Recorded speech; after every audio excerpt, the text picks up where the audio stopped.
അവിടെ ചില പ്രാദേശിക കോൺഗ്രസ് നേതാക്കൾ എത്തിയതാണ്. ഈ പെപ്പർ സ്പ്രേ അടിച്ചടക്കമുള്ള കാര്യങ്ങൾ പോലീസ് ചില ചോദ്യങ്ങളായി വന്നതാണ്.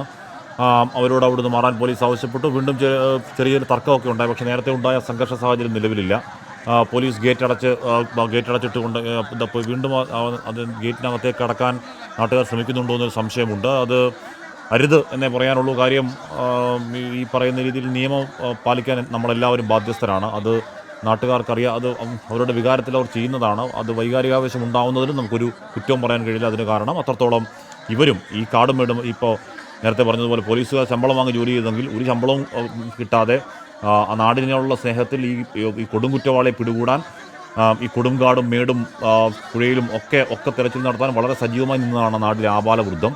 ഓർത്തു നോക്കണം, അവിടെ ആ കുട്ടികൾ അവിടെ കളിച്ചുകൊണ്ടിരുന്ന കുട്ടികളടക്കം ഈ പ്രതികൾക്കെത്താൻ സഹായിച്ച ഒരു ഏറ്റവും നിർണായകമായ ഒരു ക്രൂഷ്യൽ മണിക്കൂറുകൾ നമുക്കുണ്ടായിരുന്നു. അപ്പോൾ അവർ അങ്ങനെ സജീവമായി നിന്ന് നാട്ടുകാർക്ക് അയാളെ പിടികൂടുമ്പോൾ അയാളോട് ദേഷ്യമുണ്ടാവുക, രോഷമുണ്ടാവുക സ്വാഭാവികമാണ്. അപ്പോൾ ആ രോഷം പ്രകടിപ്പിച്ചതാണ്. അത് ഏതെങ്കിലും തരത്തിൽ കാലാകാലങ്ങളിലേക്കുള്ള നിയമ പ്രശ്നങ്ങളൊക്കെ ഒന്ന് പോവാതിരിക്കട്ടെ, ഈ പറയുന്ന ഗേറ്റിളക്കിയ കാര്യങ്ങളൊക്കെ. അത് നേരത്തെ MLA അടക്കമുള്ള വന്നതാണ്. വന്ന് സംസാരിച്ച് ഏതാണ്ട് എന്താണെന്ന് സമാധാനപ്പെട്ടതാണ്. വീണ്ടും ചെറിയ പ്രശ്നങ്ങളുണ്ട്. അതിനിടയിൽ ഇതിനകത്ത് സെല്ലിനകത്ത് ഇയാൾ ഇങ്ങനെ ഇരിക്കുന്നു. പോലീസുകാർ ചോദിക്കുന്നതിനൊക്കെ അയാൾ മറുപടി പറയുന്നുണ്ട്.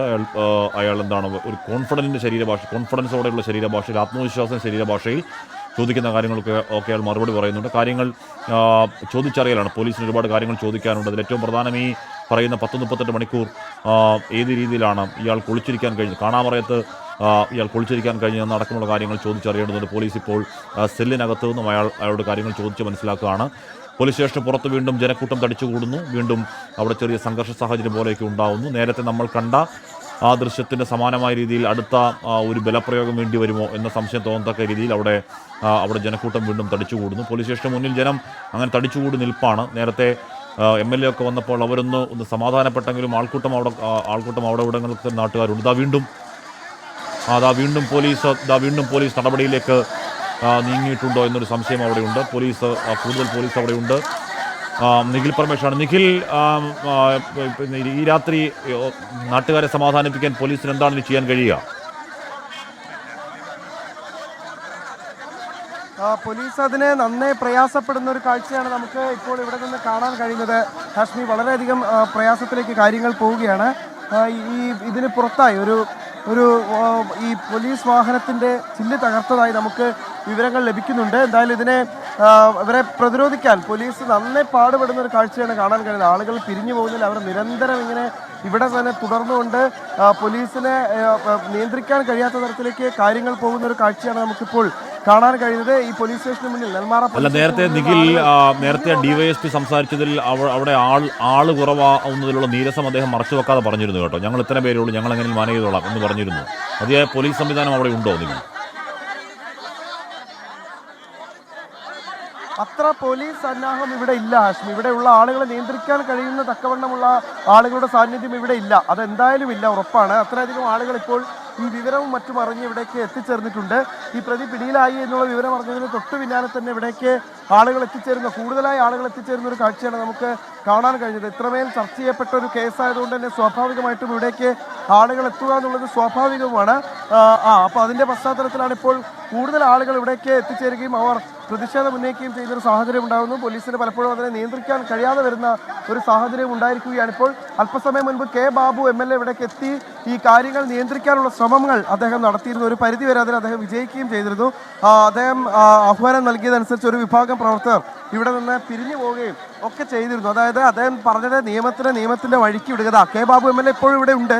അദ്ദേഹം ആളുകളുമായി സംസാരിക്കാനും ശ്രമിക്കുന്നുണ്ട്. പക്ഷേ ഒരു സമവായത്തിലേക്ക് കാര്യങ്ങൾ എത്തുന്നില്ല എന്നുള്ളതാണ് നമുക്ക് ഇവിടെ നിന്ന് ഇപ്പോൾ ഈ നിമിഷവും കാണാൻ കഴിയുന്ന കാഴ്ച.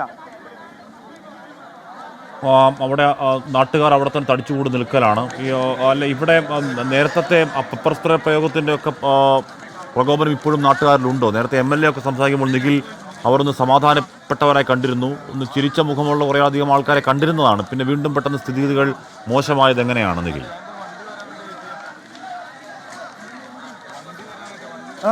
പിന്നീട് അതായത് അദ്ദേഹം പിരിഞ്ഞു പോയ ശേഷം CPM പ്രവർത്തകരൊക്കെ കെ ബാബു MLA യുടെ നിർദ്ദേശം അനുസരിച്ച് ഇവിടെ നിന്ന് പിരിഞ്ഞു പോയിരുന്നു. പക്ഷെ പിന്നീടും ഒരുപാടധികം ആളുകൾ ഇവിടെ ഉണ്ടായിരുന്നു. പ്രത്യേകിച്ച് കോൺഗ്രസ് പ്രവർത്തകരൊക്കെ ഇവിടെ ഉണ്ടായിരുന്നു.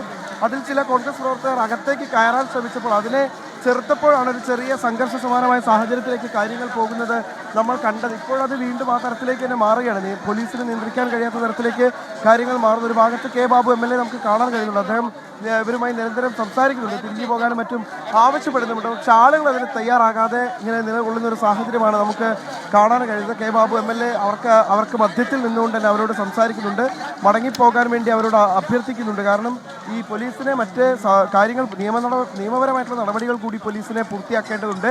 അതിന് ഇങ്ങനെ പുറത്ത് ആളുകൾ തടിച്ചുകൂടുകയും അനുദിനം ഈ സ്റ്റേഷനകത്തേക്ക് കടക്കാൻ ശ്രമിക്കുകയും ചെയ്യുന്നത് വലിയ ബുദ്ധിമുട്ടുണ്ടാക്കും. അതുകൊണ്ട് തന്നെയാണ് അത്തരത്തിലുള്ള ഒരു ആവശ്യം ഇപ്പോൾ അവർ ഉന്നയിച്ചുകൊണ്ടിരിക്കുന്നത്. എന്തായാലും ഇപ്പോൾ ചെറിയൊരു ശാന്തത പ്രവർത്തകരിലും മറ്റും വന്നിട്ടുണ്ട്. ആളുകൾ പിരിഞ്ഞു പോകാൻ നിരന്തരം ആവശ്യപ്പെട്ടുകൊണ്ടിരിക്കുകയുമാണ്. സ്റ്റേഷനകത്ത് ഒരു ഭാഗത്ത് ഈ പ്രതിയുടെ ചോദ്യം ചെയ്യൽ വളരെ സജീവമായി പുരോഗമിക്കുന്നു. ഏതാണ്ട് 3/4 മണിക്കൂറിലേക്ക് അടുക്കുകയാണ് ഈ പ്രതിയെ ചോദ്യം ചെയ്യൽ ആരംഭിച്ചിട്ട്. ഈ കേസിന്റെ അന്വേഷണ ഉദ്യോഗസ്ഥൻ DSP മുരളീധരന്റെ നേതൃത്വത്തിൽ മറ്റ് 2 ഉദ്യോഗസ്ഥർ ആർത്തൂൽ SIയും അതോടൊപ്പം തന്നെ മറ്റൊരു ഉദ്യോഗസ്ഥരും ചേർന്നുകൊണ്ടാണ് ഇപ്പോൾ പ്രതിയെ ചോദ്യം ചെയ്തു പോകുന്നത്. മറ്റൊരു കൂസലുമില്ലാതെ ലെവലേശം തെല്ലും ആശങ്കയില്ലാതെ കുറ്റബോധമില്ലാതെ പ്രതി ചോദ്യങ്ങൾക്ക് ഉത്തരങ്ങൾ നൽകിക്കൊണ്ടിരിക്കുകയാണ്. എങ്ങനെയാണ് ഈ ഇത്രയും മണിക്കൂറുകൾ ഏതാണ്ട് 35ഓളം മണിക്കൂർ ഈ ഒളിച്ചിരുന്നത്, ഈ മറ്റാരുടെയെങ്കിലും സഹായങ്ങൾ ഉണ്ടായോ